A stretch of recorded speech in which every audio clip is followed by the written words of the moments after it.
Hi investors, इस video में जेंगल share का फंडामेंटल एनालिसिस करेंगे और डिस्कस करेंगे क्यों मैंने जेंगल शेयर को चूज करा लॉन्ग टर्म इन्वेस्टिंग पर्पस से। पहले जेंगल कंपनी के बारे में जान लेते हैं। जेंगल कंपनी जो है स्पेंड मैनेजमेंट का काम करती है।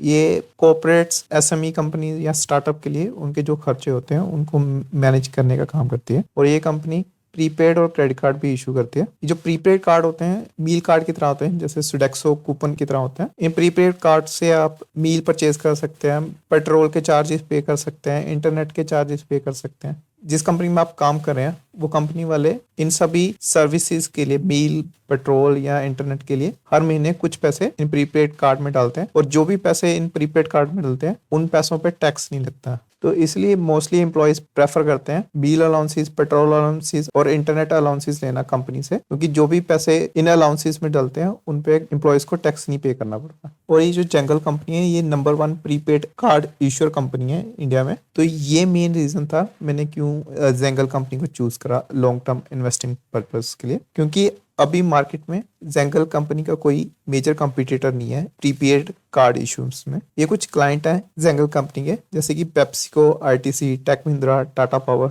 इनके अलावा भी कंपनी के पास बहुत बड़े क्लाइंट्स हैं। कंपनी के पास ये सभी बड़े क्लाइंट्स इसीलिए हैं क्योंकि कंपनी काफी अच्छा परफॉर्म कर रही है और काफी अच्छी सर्विस प्रोवाइड कर रही है। मैं पर्सनली भी जेंगल कार्ड यूज करता हूँ। जेंगल कार्ड यूज करने से पहले मैं सुडेक्सो कूपन्स लेता था, लेकिन सुडेक्सो कूपन हर जगह पे नहीं चलते थे। लेकिन ये जो जेंगल कार्ड है हर स्टोर में, हर एक मॉल में आप यूज कर सकते हो। ये जस्ट क्रेडिट कार्ड की तरह ही है ये प्रीपेड कार्ड। जैसे आप क्रेडिट कार्ड से पेमेंट करते हो सेम वे आप इस कार्ड से पेमेंट कर सकते हो, फूड परचेज करने के लिए, पेट्रोल का खर्च देने के लिए या फिर अपना इंटरनेट बिल पे करने के लिए। तो वहां पे मैं यूज कर सकता हूँ इस कार्ड को, और जो भी पैसे मैं इस कार्ड के थ्रू यूज करता हूँ उन पे मुझे टैक्स नहीं पे करना पड़ता है। ये जेंगल शेयर का 1 डे का कैंडलस्टिक चार्ट है। अभी जो जेंगल शेयर है अपने लोवेस्ट प्राइस पे ट्रेड कर रहा है, 52 वीक लो पे ट्रेड कर रहा है। जेंगल कंपनी में कोई भी रेड फ्लैग नहीं है, प्लस कंपनी जो है काफी अच्छा परफॉर्म कर रही है। कंपनी हर क्वार्टर का रिजल्ट अच्छा डिक्लेयर कर रही है, स्टिल स्टॉक का प्राइस अपने लोवेस्ट पॉइंट पे ट्रेड कर रहा है। ये कंपनी के क्वार्टरली रिजल्ट्स हैं। इसमें आप देखेंगे कि कंपनी का जो रेवेन्यू है क्वार्टर बाय क्वार्टर इंक्रीज हो रहा है, प्लस जो कंपनी के ऑपरेटिंग प्रॉफिट मार्जिन है वो भी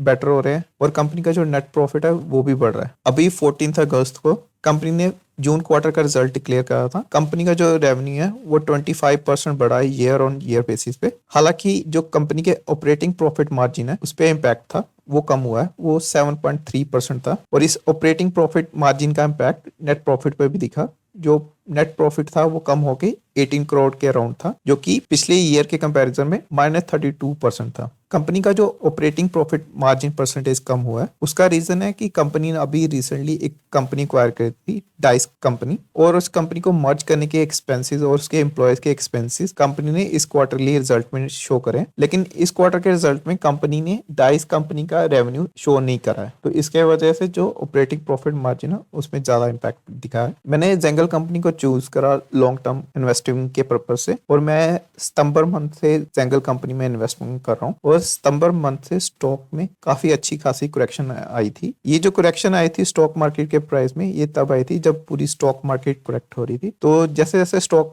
का प्राइस करेक्ट हो रहा था तो मैंने भी स्टॉक में और एक्यूमुलेशन करी। अभी जो मेरी एवरेज प्राइस है स्टॉक की वो 255 रुपीज पर शेयर है। और ये जो चार्ट में आप ग्रीन लाइंस देख रहे हैं ये क्वार्टरली रिजल्ट को रिप्रेजेंट करती हैं, और क्योंकि क्वार्टरली रिजल्ट सभी अच्छे थे तो इसलिए मैंने इन लाइन को ग्रीन में ड्रॉ करा है। अभी तक मैं जेंगल शेयर में 3 लाख रुपीस इन्वेस्टमेंट कर चुका हूँ और अभी मुझे 65,000 का लॉस हो रहा है, यानी कि 21% का मुझे लॉस हो रहा है करंट इन्वेस्टमेंट पे मेरी। और ये जो मैंने 3 लाख रुपीस इन्वेस्ट करे हैं जेंगल शेयर में उसके बारे में मैंने डिटेल में डिस्कस करा है दूसरी वीडियो में। ये उसका थंबनेल है। जेंगल कंपनी का शेयर जो था वो 60 पी के अराउंड ट्रेड करता था, लेकिन क्योंकि स्टॉक प्राइस गिर रहा है और प्रॉफिट इंक्रीज हो रहे हैं कंपनी के, इसलिए जो कंपनी का पीई है वो गिर के 20 पे आ गया है। करंटली जेंगल शेयर काफी अच्छे स्टॉक प्राइस पे अवेलेबल है लॉन्ग टर्म इन्वेस्टिंग पर्पस के लिए।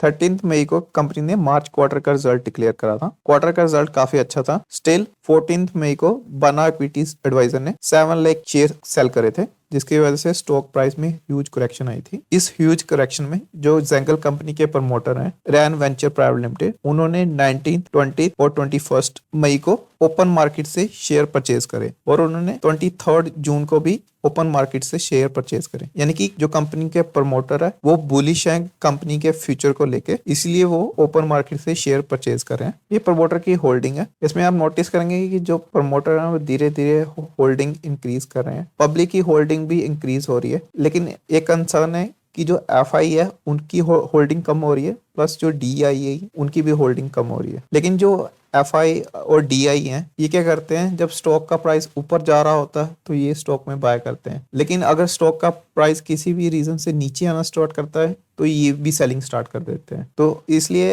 एफआई और डीआई की होल्डिंग कम हो रही है, ये कोई मेजर कंसर्न नहीं है मेरे लिए, क्योंकि अगर कल को स्टॉक का प्राइस बढ़ने लगता है तो यही एफआई और डीआई अपनी होल्डिंग इंक्रीज करना स्टार्ट कर देंगे। जेंगल कंपनी जो है मुझे फंडामेंटली स्ट्रॉन्ग कंपनी लगती है। करंटली इस कंपनी की जो मार्केट कैपिटलाइजेशन है 2697 करोड़ की है और इसकी जो पीबी रेशियो है वो 1.9 की है और ये काफी अच्छी पीई पे अवेलेबल है 20.8 की। कंपनी पे कोई डेप्थ नहीं है, प्लस जो कंपनी का रेवेन्यू काफी रैपिडली एक्सपेंड कर रहा है, प्लस कंपनी काफी एग्रेसिवली एक्विजिशन भी कर रही है। रिसेंटली उन्होंने डाइस कंपनी को भी एक्वायर करा। अभी जेंगल कंपनी ने 14 अगस्त को क्वार्टरली रिजल्ट डिक्लेयर करा है। क्वार्टरली रिजल्ट में कोई इशू नहीं है, बट अगर स्टिल किसी वजह से इस पॉइंट से फर्दर करेक्शन आती है जेंगल कंपनी के शेयर प्राइस में, तो मैं इस शेयर में और एक्यूमुलेशन करूंगा और अपनी जो एवरेज प्राइस है इसको और नीचे लेके आऊंगा, क्योंकि अभी मुझे जेंगल कंपनी में कोई भी रेड फ्लैग नहीं लग रहा। और अगर स्टॉक का प्राइस बढ़ने भी लगता है तब भी मैं जेंगल कंपनी में और शेयर बाय करूंगा, ताकि जो अपना प्रॉफिट है उसको और बेटर कर सकूं। जेंगल कंपनी के रिगार्डिंग जो भी फ्यूचर अपडेट्स होंगे उसके रिगार्डिंग मैं वीडियो के कमेंट सेक्शन में कमेंट करके बताता रहूंगा। ये मेरा टेलीग्राम चैनल है, आप इस चैनल को फॉलो कर सकते हैं स्टॉक मार्केट के रिगार्डिंग अपडेट्स के लिए, या फिर आपका कोई क्वेश्चन हो वो भी आप डायरेक्टली पूछ सकते हैं इस चैनल के थ्रू। Thank you.